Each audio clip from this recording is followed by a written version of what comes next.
Karen was a runner who couldn't bring herself to step on a treadmill. She was this closet athlete, afraid to be seen. But through some prayer and through some perseverance, a little help from a pace car myself, Karen turned a 5K day habit into a 10K victory. And so today on Faith, Fire, and Flavor, we're talking about lacing up your shoes, having those long-term goals, and the God who renews your strength so that you can run and not grow weary. I think that's so important. So welcome. Welcome to Faith, Fire, and Flavor. A place where we can share real stories of faith and perseverance and the ways that God meets us in every single moment of our life. Just those fun tasks, those menial tasks, those hard things. I'm your host, Garth. Today's episode is a very special one for me.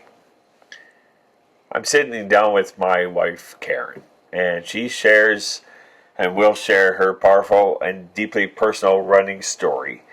And a journey marked by fear, a journey marked by faith and prayer and God's faithfulness over this journey that she was on every step of the way. And what started out as a simple desire to just be healthy, right, Karen? Yes.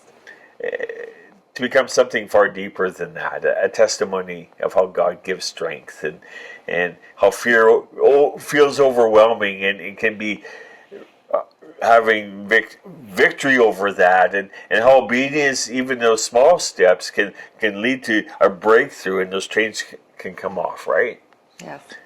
Whether you're a runner, or you are maybe listening today and you're facing some fear, or you're simply needing an encouragement, no matter how long this intro was, I believe that Karen's story will really bless you and inspire you. So why don't you just grab a coffee, or maybe lace up your shoes, because you might want to go running after this, or just settle in and let's jump right into today's conversation.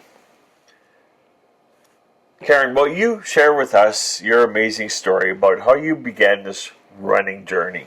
Sure, I'd love to. I had a picture that Garth took of me one Friday evening while I was learning to run outside. It was a cool evening. Oh, yeah. And he was following me in the car. And we joked that he was my pace car. And actually, a farmer was quite worried about us when he saw me running behind the car. He stopped to make sure everything was okay. So thank you, farmer. I really love that, because not everyone knows the story. And you might have been in a bad situation at one time. But, I wanted to thank you for joining us today, because we're talking with Karen about how God met her through running. And let's start by talking about that journey with running. It can be you too. Absolutely. First, I want to say thank you to you, who has been my biggest cheerleader, my toughest trainer, and my pace car. Remember when we would go walking together and you would suggest that we would run? Oh, yeah. Yes. And I always said, absolutely not. You go ahead. You run. I'm not a runner. I'm a walker. I started running to lose weight. I had tried diets, lifting weights, and nothing seemed to work. So one day I decided to take you up on running, and I became quite good at it. I worked hard and I managed to build up my endurance and my stamina to run 5 kilometers each morning.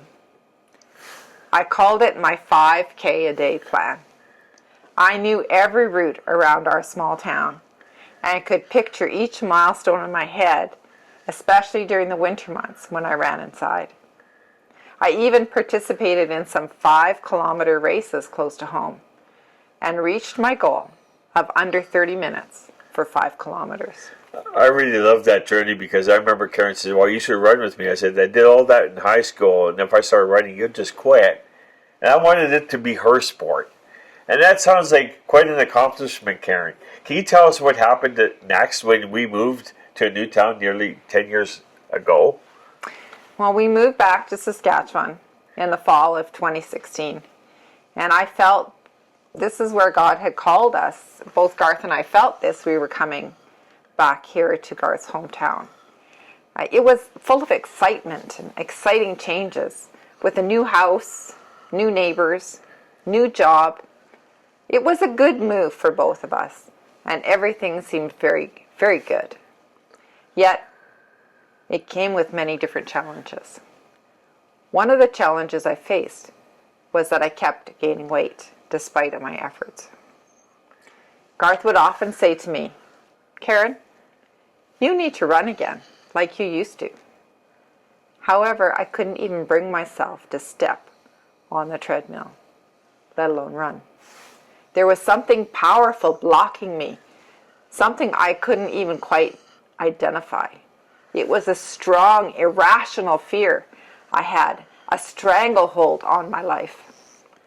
Oh, I remember that, and that treadmill's right behind us here. And as I was looking at Karen and her struggle, I have a question for her today. How did you overcome this fear, this incredible thing that was just holding you back? Well, it didn't come instantly. It was a process. The Bible says, God has not given us a spirit of fear, but of power and of love and a sound mind. And that's in 2 Timothy 1 verse 7.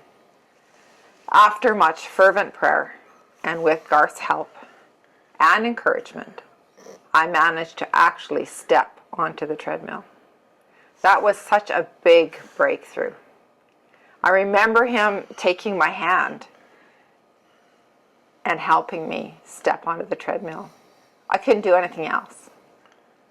But on the second day, again, with much prayer, claiming that verse from 2 Timothy, I got on again. And this time, I was able to even turn it on and walk for a few minutes. Gradually, day by day, week after week, I was able to get back into my running routine. And I even completed a few races, like the Cypress Hills High Altitude 5K and the Beaver Flat 50 5K trail run. I love trail runs, but then 2020 came, and we all know what happened there. And how did that impact your running at that point? That was definitely a new challenge. Every day was exhausting, to say the least. Days were long and hard, both mentally and physically. I felt like I was back at square one. With my runs being canceled, I had no motivation at all to train. The stress and the strain of those years took toll on my running and on my health. And I knew I had to get back to running, both for my physical and my mental health. So I decided to train as if I had a race coming up. I think so many people were struggling with anxiety and other mental struggles that they were facing during that season. You know, it sounds really challenging, Karen, and maybe it's challenging to you too. How did you start again, actually? Well, it wasn't easy. I began at the beginning with prayer. Prayer for the courage to be able to start. I covered each workout with prayer. And as I stepped onto the treadmill, I prayed. First you walk, and then you run. So I started just walking. And gradually I added more and more running into my workouts, until I was running more than I was walking. And so in 2024, I took a big leap of faith, and I signed up for a 10K race, one which I had never done. So this was one of my long-term goals. And I thought, at my age, the opportunity is slipping through my fingers. I had better grab the chance now. So, Karen, did you face any new challenges with this goal that you had? Oh, yes, I did. I call myself the closet runner, only running on the treadmill, with no one watching, and with an upcoming race. Well, they don't do them inside. It's outside, with hundreds of people participating and spectators along the route as well. Garth kept urging me, train outside, Karen. You need to learn to train outside. And yet I felt the same strangle fear again, anytime I thought about running outside. I even tried running outside and there was somebody out there and I just couldn't do it. I was afraid. I'm not sure what of. Again, another irrational fear. I just couldn't make myself go outside and run. So, with the run fast approaching, I knew I needed to learn to run outside. It couldn't be my first outside run when I was at the race. And so with much reluctance, and with Garth's encouragement and help and prayers, I began my journey outside.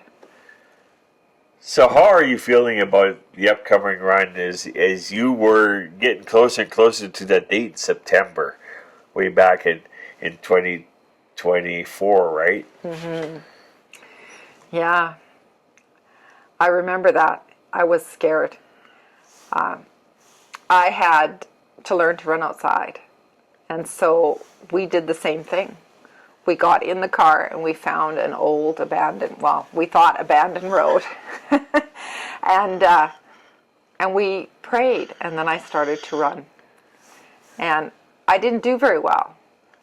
But every time I stepped out, I remembered the verses like Isaiah 40:31. But those who wait on the Lord shall renew their strength. They shall mount up with wings like eagles. They shall run and not be weary. They shall walk and not faint. And I prayed every step of the way. I prayed that I would run and not grow weary. I prayed that I would complete my run, no matter what the outcome was. I prayed that this would be another new start for me. I really love that because scripture can be brought into every aspect of who we are as people. So how did that run actually go? I finished. I started the run. It was a cold September morning. I remember that. It was very cold. And I thought, yes, I'm going to do it in an hour. Not so. But I ran. And I finished my 10K run in an hour and 28 minutes. And I am so thankful to the Lord that I was able to run and finish that race. And again, I had my cheerleader Garth out there helping me. And I was coming home on the back stretch. And I was ready to give up. I did not think I would make it. I really didn't. And there was Garth cheering me on. And it gave me new strength and new hope. And I was able to finish the race. Yeah, I remember running with you that last little stretch. What else can you share with us about that journey? I think more than anything, it's God. With God, you can overcome any fear. It doesn't matter how overwhelming it feels. And sometimes the journey is long and it's hard. But with God by your side, you can make it. I really like that. So whether your journey looks like running or walking or simply taking the next small step forward, remember this: God gives you strength to those who wait on Him. He walks with us through every single challenge and has us soar like eagles. Mm-hmm. So if this episode spoke to you, we'd love for you to share it with someone who could use a little encouragement today. So don't forget to subscribe, follow, and leave a comment below. That would be wonderful. Just so that others can find us and hear the stories and be encouraged as well. I think sharing stories of faith is so valuable, and so we thank you so much for listening. Till next time, keep your faith strong, your fire burning, and your life so full of God's flavor. God bless and have a great day.